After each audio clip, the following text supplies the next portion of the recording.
अस्सलाम वालेकुम and welcome back to my channel. कैसे हैं सब? ठीक ठाक हैं। आज का मेरा व्लॉग जो है वो साफ़ सफाइयों से शुरू हुआ है, आप लोग देख सकते हैं।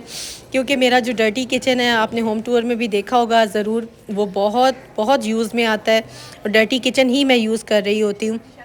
क्योंकि जो मेरा अंदर वाला किचन है वो मैं बहुत कम व बेश यूज़ करती हूँ, तो आपको पता है वो साफ़ भी फिर रहता है।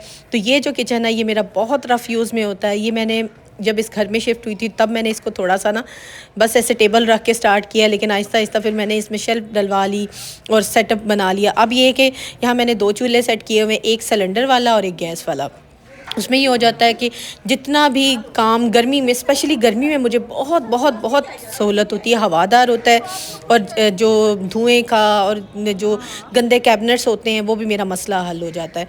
तो फिर ये किचन गंदा भी हो जाता है, तो मैं ये मंथ में या 15 दिन के बाद इसकी डीप क्लीनिंग ज़रूर करती हूँ। अब चूँकि रमज़ान आने वाला है तो मेरा दिल था मैं एक दफ़ा सारी इसकी दीवारें, सारी शेल्फ, सारी जो कैबिनेट बनाए हुए हैं वो सारे साफ़ करूं। कैबिनेट्स मैंने इसके ना डोर वाले नहीं बनाए हुए, ओपन रखे हुए हैं। डोर पता है आपको, जितना यहाँ पे घी का और चिकनाई वाला काम और जो होता है ना, कैबिनेट बहुत जल्दी गंदे होते हैं।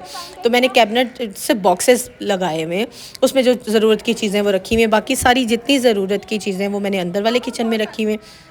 जो ज़रूरत की चीज़ें लाइक जो हमें डेली रूटीन में लाइक रोटी बननी है, हांडी बननी है, इस तरह की चीज़ें मैंने बाहर रखी हुई हैं।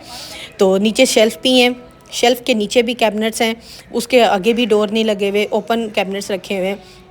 बहुत बहुत ये फ़ायदेमंद होता है अगर आपके घर में किचन के बाहर इस तरह से गैलरी है जो क्लोज़ है, जाली लगी हुई है, वो उसको आप इस यूज़ में ला सकते हैं। अब मैंने जब इस घर में आई थी ना, तो मेरी ये किचन में पीछे बैक साइड पे जाली नहीं थी, तो बहुत गंद आता था, मक्खियाँ, मच्छर, इवन के लोगों के घरों से चूहे भी आते थे। तो मैंने फिर एंटर होके सबसे पहले ग्रिल लगवाई। उससे ये कि अब मेरा पूरा पीछे से गैलरी जो है ना वो एक तरह से कवर्ड है। कवर्ड से मुझे ना मच्छर मक्खी किसी किस्म की गंदगी नहीं आती। फिर उसके बाद मैंने सोचा कि चलें व्हाई नॉट कि इसको हमें एज अ किचन भी यूज़ करें। डर्टी किचन ले लेना, तो डर्टी किचन के लिए फिर मैंने इसको एज अ किचन यूज़ किया। फिर साथ ही यहाँ पे सिंक लगवाया, छोटे छोटे काम करवाए। तो ये मेरा अब एक प्रॉपर समझ लें किचन है, तो मेरे लिए बहुत बहुत फ़ायदेमंद है। तो अब ये कि दीवारें जो है ना, फिर ये मैंने पेपर मंगवाया ऑनलाइन, आप लोगों ने देखा होगा ज़रूर, ये वाला जो दीवार पे लगा हुआ है। उससे ये कि ये दीवारें जो नीचे नीचे से वो गंदी नहीं होती। अब मैं सोच रही थी जब भी अब घर का कोई काम निकला ना, तो मैंने यहाँ पर भी ना मार्बल की जो है ना वो ब्लॉक्स लगवा देने, उससे ये कि परमानेंट एक साफ़ सफाई रहेगी। अब सारी दीवारों पे क्योंकि वेदर शील्ड करवाया हुआ है पेंट, तो दीवारें जो है ना वो हल्का सा स्पॉन्ज लेकर ना उसमें थोड़ा सा किसी भी बर्तन में आप थोड़ी सर्फ डालकर, पानी थोड़ा गर्म डाल के स्पॉन्ज से दीवार पे मारे ना, तो दीवारें बड़ी साफ़ सुथरी निकल आती हैं। ऊपर फिर गीले टॉवल से आप साफ़ कर लें तो साफ़ हो जाता है। सबसे पहले मैंने चूल्हे वॉश करवाए हैं, दोनों चूल्हे, उनके बर्नर अच्छी तरह से धुल जाए, नीट हो जाए। फिर उसके बाद मैंने अब उसको सारा जो है ना जहाँ जहाँ डिस्प्ले करना है, सेट करना है, वो कर रही हूँ। मेरा दिल था कि आज मेरा ये डर्टी किचन जो है ना ये नीट किचन हो जाए। बहुत बहुत गंदा लग रहा था मुझे, और मुझे था कि रमज़ान में इतनी फटीग वाला, इतनी थकाने वाला काम मुझसे नहीं होगा। तो ये अब साथ साथ मैंने इसका साफ़ सफाई भी हो गई है, चीज़ें भी जोड़ लूँ। और आप देख सकते हैं कि चूल्हा इस वक्त चमक गया है और एक एक चीज़ जो है ना वो बिल्कुल ऐसे साफ़ सुथरी हो गई है। तो अब ये कि ये किचन मेरा जैसे क्लियर होता है ना, मेरे और भी बहुत से किचन के काम हैं जो कि रमज़ान से रिलेटेड है। आपको पता प्री रमज़ान तैयारियां इतनी ज़्यादा है ना, लेकिन ये करना कुछ दिनों का काम है, उसके बाद आपको ये हो जाएगा कि रमज़ान बड़ा सुख से आपका गुजरता है। आप देख सकते हैं कि शेल्फ़ साफ़ सुथरी चमकदार, चूल्हे बिल्कुल साफ़ सुथरे चमकदार हो गए हैं। टाइम हमारा ज़रूर लगा है, लेकिन एक दफ़ा मेहनत जो है ना वो निकल कर आई है। अब इसके भी बर्नर धुल चुके थे, थोड़ा ड्राई नहीं हुए थे, मैं वेट कर रही थी ड्राई हो जाएँ फिर रखे। जब भी आप चूल्हों को धोते हैं ना, तो उसके जो ऊपर के जो फर्नेस बर्नर जो भी है ना, उनको अच्छी तरह ड्राई होने दिया करें। अगर आप इसी तरह डिस्प्ले कर देंगे तो जंग भी लग जाता है। तो मेरा ये था कि अच्छी तरह ड्राई हो जाए, फिर मैं इसको ना सारा सेट करके आपको दिखाती हूँ। अच्छा, आज मेरा नाक बिल्कुल बंद है, पता नहीं, मैं तो इस वायरल जो है ना इस चीज़ से निकल ही नहीं पा रही। 2 दिन ठीक होती हूँ फिर दोबारा से वही हो जाता है मसला। लेकिन ये कि आपको पता है काम करने हैं, काम इस नहीं होंगे तो रमज़ान में बहुत प्रॉब्लम होगी। तो मेरा दिल था कि मैं जल्दी जल्दी से सारे काम इस तरह के समेटूँ ना। अब देखिए मेरा किचन जो है ना ऑल क्लियर हो गया है, साफ़ सुथरा हो गया है, चमकदार हो गया, और मेरे दिल को भी तसल्ली हो गई है। ये तसल्ली ये हो गई कि इतना मुझे भार लग रहा था ना ये काम शुरू करने से पहले कि यार ये कैसे ख़त्म होगा, इतना काम है, इतनी चिकनाई है, इतना गंद है, तो इसको कैसे साफ़ करेंगे। हालांकि हम करते रहते हैं, फिर भी ये साफ़ सफाइयाँ रहती हैं। अब जी मैं अपने जो मेन काम की तरफ जा रही हूँ। आज मैंने धनिया, शिमला मिर्च, इस तरह की चीज़ें मंगवाई हुई हैं। शिमला मिर्च मुझे बहुत बहुत रिक्वायर्ड होती है रमज़ान में, क्योंकि बच्चे जो है ना खाना, आपको पता है रमज़ान में खा नहीं प्रॉपर रहे होते। उनका दिल होता है मैक्रोनी बन जाए, स्पेगेटी बन जाए, पास्ता बन जाए। उसके लिए मुझे ना जो शिमला मिर्च वो बहुत ज़्यादा ज़रूरत पड़ती है। मेरा दिल है कि शिमला मिर्च को अच्छी तरह साफ़ करो। अच्छा, जब भी आप शिमला मिर्च काटें ना, पहले सबसे पहले धो लें, फिर अंदर से उसके बीज जो है ना वो ज़रूर रिमूव किया करें। बीज अगर कोई एक आध भी रहता है तो वो सारी जो शिमला मिर्च को ना ख़राब कर देता है, गल जाती है शिमला मिर्च बीज की वजह से। तो वो मेरा दिल था पहले मैं सारी जो है ना अच्छी तरह से शिमला मिर्च को साफ़ करूँ अंदर से। धोने के बाद तो आपको पता है वैसे भी साफ़ हो जाती है, लेकिन जो बीज है ना उसको निकालना बड़ा ज़रूरी है। मेरा ये दिल था आपको काट के अच्छी तरह साफ़ करते हुए दिखाऊँ कि शिमला मिर्च को जब भी आपने स्टोर करना है ना, उससे पहले उसके बीज, उसके अंदर से साफ़ सफाई लाजमी कर लें। और जिस शेप में आपको फिर रिक्वायर्ड है, चाहे आप लॉन्ग लेंथ में पसंद करते हैं, चाहे आप इसको छोटे क्यूब्स में पसंद करते हैं, वो आप अपने घर के, अपने बच्चों के टेस्ट या उनकी जो भी सेटिस्फेक्शन हो उसके मुताबिक काटा करें। तो ये ज़रूरी नहीं है कि मैं जैसे कर रही हूँ आप भी ऐसे करें। आप लोगों के बच्चे जिस शेप में पसंद करते हैं उसमें काट लीजिएगा। तो ये शिमला मिर्च अब मैं तैयार तकरीबन हो गई है। अब मेरा दिल है कि मैं इसके अब बॉक्सेस आपको बनाना सिखाऊं कि कैसे आप बना सकते हैं। ज़िप लॉक बैग यार मिल तो जाते हैं मार्केट से, क्यों अपने ख़र्चे बढ़ाने हैं, क्यों अपने आप को ज़्यादा देना है। मतलब रमज़ान में और भी माशाल्लाह बहुत से ख़र्चे होते हैं। आपने ज़कात निकालनी होती है, आपने गरीबों का भी हक़ देखना होता है। ज़ाहिर सी बात, हम तो सारा साल खा रहे होते हैं ना, तो हम लोगों ने राशन बैग बनवाने और 100 चीज़ें होती हैं जो हम ऐसे लोगों के लिए, नीडी लोगों के लिए करें जो कि अल्लाह पाक भी जिस चीज़ से राज़ी हो। तो मेरा होता है मैं रमज़ान में चीज़ें तो अपने लिए तैयार कर रही होती हूँ, लेकिन जो ऊपर के अखराजात हैं ना, लाइक ज़िप लॉक बैग हो गए या ऐसी चीज़ें हो गई जिनको हम रोक सकते हैं अपने हाथ से ना, वो मैं काम जो है ना वो रोकती हूँ, ताकि मुझे ना थोड़ा सा ठीक हो। अब मेरा दिल था मैं पहले जो है ना धनिया जो है ना उसको तोड़ लूँ, साफ़ कर लूँ, और फिर इसको भी स्टोर करने का तरीका धनिया को भी बताती हूँ, और साथ में शिमला मिर्च को भी स्टोर करने का तरीका बताती हूँ। मुझे ये है कि जो चीज़ें मैं स्टोर करूँ ना वो मेरा कम से कम हफ़्ता 10 दिन ना चल जाए। स्टार्ट के हफ़्ता 10 दिन जो है ना वो अगर चल जाती है ना, साथ साथ बंदे में, क्योंकि जो पहले अशरे में ना आप में ताकत भी होती है, आप फुल ऑफ एनर्जी से ना आप रोज़ा भी रख रहे होते हैं, इबादत भी कर रहे होते हैं, घर के काम भी कर रहे होते हैं। जो 15 रोज़ा के बाद आपकी ना एनर्जी लेवल डाउन होना शुरू हो जाता है। तो मेरा दिल है कि जो पहले रमज़ान के जो दिन है ना उसमें मेरा जितना काम मैं एक्स्ट्रा भी कर सकूँ ना मैं कर लूँगी। जो आप एक्स्ट्रा का मीन्स के जो मैंने चीज़ें भी स्टोर की है ना वो शुरू के अशरे के में चल जाएंगी, और आखिरी अशरों के लिए फिर मैं नई चीज़ बना लूँगी। अब सबसे पहले मैं आपको ना जो धनिया को स्टोर करने का तरीका बताती हूँ। आप किचन टॉवल ले लें, ये किचन टॉवल ही से कहते हैं लेकिन टिशू के फॉर्म में होते हैं। तो इसको सबसे पहले किसी भी डिस्पोजेबल बॉक्स में जो घर में आपके अवेलेबल हो, या आप टिफ़िन हो, लंच बॉक्स हो, उसमें डालें। धनिया को इसके अंदर रखें। इसको बिछाने का मकसद ये है कि इसमें नमी जो है ना, जितना मॉइस्चर होगा धनिया में, वो ये जो किचन टॉवल है ना, टिशू टॉवल, ये सोख लेगा। और आपका धनिया कम अज़ कम ना 15 दिन तक, या मैक्सिमम मिनिमम भी कर लेना तो 1 वीक तक आपका चल जाएगा। बड़ी आसानी हो जाएगी। और इसी तरह से अगर आप नया आता है तो आप इसी तरह से दोबारा स्टोर कर लें, तो आपको ये कि आसानी हो जाएगी। जब निकाला, हांडी बनाई, अपना काम ख़त्म हो गया। ठीक है। अच्छा, अब इसको क्या करना है, अब आपने इसको डबल फोल्ड करना है। नीचे तो आपने बिछा लिया, अब इसके ऊपर भी, ताकि इसको पूरी तरह से कवर हो, इसको कहीं से हवा ना लगे, और मॉइस्चर जो है ना वो टिशू जो है ना टॉवल वो सोख ले, और आपका जो है ना इस तरीके से ये थोड़ा सा चल जाएगा। अब मेरा दिल है मैं इसको अच्छी तरह कवर करके ना, अब आपको इसकी लिड क्लोज़ करनी है, और लिड एयर टाइट वाली करें, ताकि आपका धनिया जो है ना वो कम से कम 1 हफ़्ता तो आपका चले। ठीक हो गया। ये मेरा तरीका था जो मैंने खुद करती हूँ। मेरा दिल था मैं आप लोगों से भी शेयर करूँ, आप लोग भी इस तरह से स्टोर कर सकते हैं, और ज़रूर कर लीजिएगा। बहुत आराम होता है, और रमज़ान में तो स्पेशली बहुत मज़े से आप लोग ना अपने काम को ख़त्म कर लेते हैं।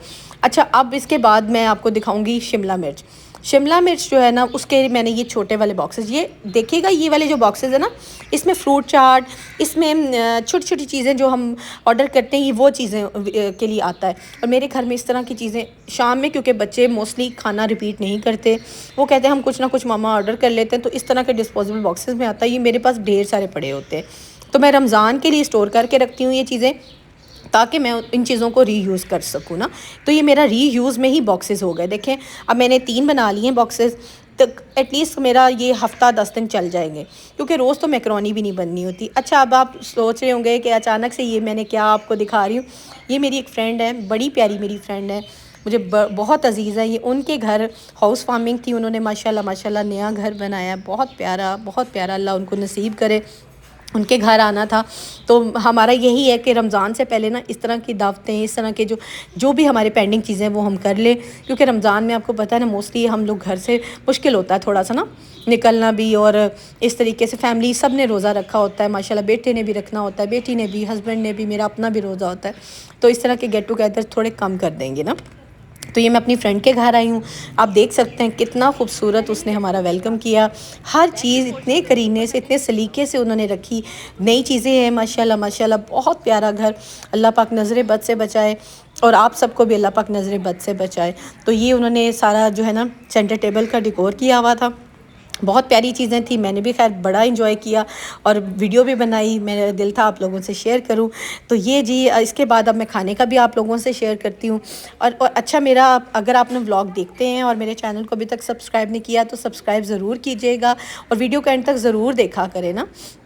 ये उनका किचन है, किचन भी बहुत खूबसूरत है। आप लोगों से इसलिए शेयर कर रही हूँ क्योंकि मेरी यूट्यूब फैमिली जो है वो लेडीज़ भी हैं, और वो देखें, उनको आपको पता है इंटीरियर का किसको शौक़ नहीं होता, घर को सजाने का, नई नई चीज़ें रखने का किसको शौक़ नहीं होता। तो मेरा दिल है मैं आप लोगों से शेयर करूँ। माशाल्लाह माशाल्लाह माशाल्लाह, एक एक चीज़ उन्होंने इतने सलीके से, इतनी ऑर्गेनाइज्ड थी, तो मज़ा आ गया ना। हमारी शाम की हाई टी थी, लेकिन वो प्लस खाना ही लग रहा था। हर चीज़ उन्होंने खाने में क्या मतलब स्नैक्स क्या, हर चीज़ बनाई हुई थी। बहुत मज़ा आया, हम सब फ्रेंड्स ने बहुत एंजॉय किया। तो जो मेरा दिन की हेक्टिक रूटीन थी ना, जब मैं शाम में निकली हूँ ना, बड़ा मज़ा आया। हम लोगों ने खैर बड़ा एंजॉय किया। हर चीज़, एक एक चीज़ में ना लज्जत थी। जब आप मोहब्बत से, जब प्यार से किसी के लिए चीज़ करते हैं ना, तो उसमें अल्लाह पाक ने खुद ही एक जायका डाल देते हैं। और नीयत अच्छी रखनी चाहिए। जब भी आप किसी के लिए खाना बनाएं, ख़ासकर अपने घर वालों के लिए बनाएं, किसी मेहमान के लिए बनाएं, तो नीयत अच्छी हो, मोहब्बत हो, तो उसमें जायका खुद ब खुद आ जाता है। ये अल्लाह पाक का बेफरमान है। तो ये अब सारी चीज़ें मैं आप लोगों को शो करी। प्लेटर बड़े खूबसूरत थे, एक एक चीज़ बड़ी खूबसूरत थी। कुछ चीज़ों का मैंने आइडिया भी लिया कि मैं रमज़ान में भी बनाऊंगी, क्योंकि बहुत प्यारी, बहुत ज़बरदस्त और मज़े की चीज़ें थी। अब ये देखिएगा, ये उन्होंने एक स्टैंड्स हैं, एक साइड से ऑर्डर किए हैं, ये भी बहुत प्यारे लगे मुझे। बहुत खैर चीज़ें बहुत अच्छी लगी, बड़ा मज़ा आया। मैं फ्रैंकली स्पीकिंग आप लोगों को यही बता रही हूँ कि बहुत बहुत बहुत हर चीज़ में ना एक चाव था, एक मोहब्बत नज़र आ रही थी। तो हम सब फ्रेंड्स ने बहुत इन्जॉय किया। और हाउस वार्मिंग आपको पता है, वैसे भी किसी का घर बनता है ना, तो उसके लिए एक दिल से दुआ भी करनी चाहिए कि अल्लाह पाक उसको इस घर में रहना और इस घर में टाइम गुजारना नसीब करे, और खुशियों के साथ नसीब करे, और हर बला से, हर परेशानी से, हर शर से अल्लाह पाक ना सबको दूर करे। मेरी हमेशा ये दुआ होती है। अच्छा, मेरी फ्रेंड जो है ना वो खाना सर्व कर रही थी, और मैंने कहा मैं आपके ना खाना सर्व करते हुए की ज़रूर वीडियो बनाऊंगी। और वो इतने सलीके से, और वो मुझे कह रही हैं कि आप बैठ जाओ, आप ना करो ना, मतलब किचन में ज़्यादा फटीग लो। लेकिन मेरा था मैं एक एक चीज़ आप लोगों को शो करूं, क्योंकि जब आप ना किसी के घर जाते हैं ना, उसके जो पोस्चर से ना, बॉडी लैंग्वेज से आपको नज़र आ जाता है वो कितनी मोहब्बत से आपको उसने वेलकम किया है, कितनी मोहब्बत से उसने आपके लिए हर चीज़ ऑर्गेनाइज़ की है।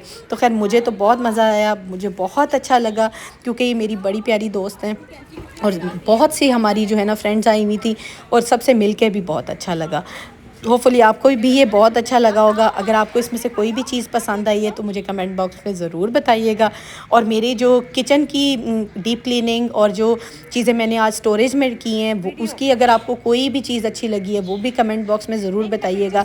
और मुझे ये ज़रूर बताइएगा कि आपको मेरे जो ब्लॉग्स हैं वो कैसे लगते हैं, क्योंकि आपके फ़ीडबैक की, आपके जो मोटिवेशन की मुझे बहुत ज़रूरत है। आप लोग प्लीज़ प्लीज़ मुझे ना ज़रूर फ़ीडबैक दिया करें, मुझे फ़ीडबैक चाहिए। मैं इसीलिए आप लोग लोगों से बार बार कहती हूँ कि मुझे फ़ीडबैक भी दिया करें और मेरी वीडियो का एंड तक ज़रूर देखा करें और लाइक एंड शेयर भी करें और सब्सक्राइब तो ज़रूर करिएगा, ठीक है ना। तो ये मेरी आप लोगों से एक रिक्वेस्ट कह लें कि आप लोगों ने मुझे ज़रूर जो है ना अब सब्सक्राइब भी करना है। तो एक एक चीज़ प्यारी है ना, नज़र आ रही है ना। तो ये चीज़ें हमारा बस इसी तरह खाते पीते हंसते बोलते मुस्कुराते बातें करते हुए बड़ा प्यारा शाम का टाइम गुजरा है। और मेरा यही दिल था कि मैं अपनी सारी यूट्यूब फैमिली से ना शेयर करूं। अच्छा, अब मुझे था कि बच्चे मुझे बार बार कॉल भी कर रहे हैं, तो बस जैसे ही ये ओवर होता है तो मैं घर जाऊं। हमारा आज एक ना शो पेंडिंग है बच्चों के साथ। मेरा एक प्रॉमिस होता है कि मैं ना ज़रूर एक शो देखती हूँ, इंडियन आइडल। आप लोगों में से भी बहुत से लोग जो देखते होंगे शौक़ से। खैर मुझे बहुत पसंद है, अपने मेरे बच्चों को भी बहुत पसंद है, मुझे भी बहुत पसंद है। मैं ज़रूर इंडियन आइडल जो है ना वो देखती हूँ। और आज उसका है भी ग्रैंड फिनाले, और ग्रैंड फिनाले का किसको इंतज़ार नहीं होता कि यार पता चले कौन विनर है। तो आज जो है ना वो ग्रैंड फिनाले में 3 लोग हैं, और दुआ कीजिएगा। मेरे बच्चे भी इस वक्त बहुत एक्साइटेड बैठे हैं, और उनको मेरी बेटी का कोई और फेवरेट है, मेरा कोई और है, और मेरे बेटे का कोई और है। तो अब वो इतना परेशान है, वो उसे ये है कि जो जिसको मैं लाइक करता हूँ ना वो विनर बने। लेकिन आपको पता है विनर तो वही बनेगा जो ऑडियंस पोल होगी। ऑडियंस पोल में अब देखें क्या रिज़ल्ट आता है। अच्छा, मज़े की बात क्या हुई, जो मेरे बेटे का फेवरेट था वो भी नहीं जीता, जो मेरा फेवरेट था वो भी नहीं जीता, जो मेरी बेटी का फेवरेट था वो भी नहीं जीता। तो जीत उसकी हुई जिसको हम लोग इतना नहीं है कर रहे थे ना अप्रिशिएट। अब आपको पता है ऑडियंस पोल होती है, ऑडियंस जो जिसको लाइक करती है वही चीज़ें ना आपको पता है आगे भी चलती हैं। लाइक जैसे अब मेरा चैनल ग्रो कर रहा है, आप लोग मुझे लाइक करते हैं, सब्सक्राइब करते हैं, शेयर करते हैं, तो मेरा चैनल ग्रो कर रहा है। इसी तरह अगर आप सब उसी और इंडियन आइडल के जो कंटेस्टेंट को कर रहे हैं तो वही जीतेगा जो ऑडियंस पोल होगी। फेवरेटिज़म नहीं होती, फेयर तरीके से होता है। तो मेरा भी यही दिल होता है कि जब आप मेहनत कर रहे होते हैं ना, लाइक अब मैं मेहनत कर रही हूँ, तो आप लोग उसको ज़रूर देखिए, उसको ज़रूर अप्रिशिएट करें, उसको ज़रूर शेयर करें। तो इस तरह से मुझे अच्छा फ़ीडबैक भी मिलता रहेगा, और मुझे ये होगा कि जो मैं आप लोगों को के साथ आपको काम दिखा रही हूँ, जो मैं कर रही हूँ वो आपको पसंद भी आ रहा है। तो सारा दिन की एक फिर ना हेक्टिक रूटीन के बाद बच्चों के साथ जो लाउंज टाइम होता है ना, जो टीवी टाइम होता है, वो मेरा सबसे फेवरेट टाइम होता है, सबसे मज़े का मेरा टाइम होता है, जो मैं अपने बच्चों के साथ लाउंज में टीवी देखते हुए स्पेंड करती हूँ। क्योंकि आप सारी उलझनों से, सारे कामों से फ़ारिग होकर एक रिलैक्स टाइम में आ जाते हो, रिलैक्स मोड में होते हो, तो वो सबसे फेवरेट मेरे ख़्याल से हर एक बंदी का ना फेवरेट टाइम होता होगा। तो जी ये था मेरा आज का व्लॉग। मेरी कोशिश यही होती है कि मैं आज विनर अनाउंस हो गया है, तो ये जी विनर हैं। अब मैं नाम इनका नहीं ले रही क्योंकि आपको पता है बहुत सारे इश्यूज़ होते हैं, तो इस वजह से नाम नहीं मैं लेना चाह रही थी। लेकिन आप लोग देख सकते हैं कि विनर अनाउंस हो गया है, और बड़ा मज़ा आया। खैर पूरे ये आई थिंक सो 17 वीक्स का था शो ना, लाइक 4 मंथ से भी ज़्यादा बनते हैं तकरीबन। तो हम लोग 4 मंथ से इससे कनेक्टेड थे, बहुत इन्जॉय किया, बड़ी इंटरटेनिंग था, बड़ा मज़ा आया। आप लोगों ने भी होपफुली बहुत जो मेरे व्लॉग को एंटरटेनमेंट वाले होते हैं और आप लोग एंजॉय भी करते होंगे। कोशिश मेरी यही होती है कि जो नया टॉपिक, नई चीज़, जो नई अपडेट हो वो आप लोगों से मैं ज़रूर शेयर करूं। आजकल तो वैसे रमज़ान की जो है ना वो उसको वेलकम करने का ही सबको होगा, फ़िक्र पड़ी होगी रमज़ान के लिए ये कर लें, रमज़ान के लिए वो कर लें। तो साथ साथ मेरी जो है ना वो डेली रूटीन भी चल रही होती है। मुझे भी ये है कि रमज़ान से पहले सारी चीज़ें जो है ना वो अपनी मैं वाइंड अप कर लूँ, और ताकि रमज़ान में मैं फुल तरीके से ना, पूरी तरीके से सहरी और अफ्तारी की जो रूटीन है ना उसको फॉलो कर सकूँ, और आप लोगों से शेयर भी करूँगी। अच्छा, मैंने सहरी और अफ्तारी में आप लोगों से प्रॉमिस किया हुआ, मैं सहरी की रूटीन भी शेयर करूँगी और अफ्तारी की रूटीन भी शेयर करूँगी। जो नई चीज़ें मैंने मंगवाई हैं वो भी आप लोगों से ज़रूर शेयर करूँगी। होपफुली आपको आज का मेरा व्लॉग पसंद आया होगा। अगर पसंद आया, अगेन आई एम सेइंग, इसको लाइक एंड शेयर भी कीजिएगा, मेरे चैनल को सब्सक्राइब भी कीजिएगा, और मुझे जो है फ़ीडबैक ज़रूर दें। मुझे समझ नहीं आती आप लोगों को पसंद आ रहा है या नहीं आ रहा, और अगर पसंद आता है तब भी फ़ीडबैक दें, और अगर ना पसंद आता है तब भी मुझे फ़ीडबैक दें, ताकि मैं उसमें इम्प्रूवमेंट कर सकूं, और कहाँ पे मेरे लैग कर रही हूँ, कहाँ पे मुझे नई चीज़ों की ज़रूरत है, इम्प्रूवमेंट की ज़रूरत है, वो मैं कर सकूँ। होपफुली आपको बहुत पसंद आया होगा आज का व्लॉग। इंशाल्लाह नेक्स्ट व्लॉग में मैं आपसे मिलती हूँ। अपना सब बहुत ख्याल रखिएगा, और मुझे ढेर सारी दुआओं में याद रखिएगा। और मेरे बच्चे इस वक्त जो है ना थोड़े से डिसमूड हुए हैं, उनसे बात बात करती हूँ और इंशाल्लाह आपसे दोबारा मिलती हूँ। अपना सब बहुत ख्याल रखिएगा और इंशाल्लाह जो है ना नेक्स्ट व्लॉग में मैंने कोशिश करनी है कि आप लोगों को बहुत सी ऐसी चीज़ें शेयर कर सकूँ जो आपके फ़ायदे के लिए हों, आपके मतलब आपका टाइम सेविंग हो। ये आप लोग समझ गए होंगे किस तरह का टाइम सेविंग होगा। इंशाल्लाह मिलती हूँ आपसे नेक्स्ट व्लॉग में। अपना सब बहुत ख्याल रखिएगा और मुझे ढेर सारी दुआओं में याद रखिएगा और जो है ना सब मुसलमानों को, ख़ासकर फ़लस्तीन के लोगों को ढेर सारी दुआओं में याद रखिएगा। अल्लाह पाक सबको जो है ना वो अपने हिफ्ज़-ओ-मान में रखे। आमीन सुम्मा आमीन। अपना ख्याल रखिएगा। अल्लाह हाफ़िज़।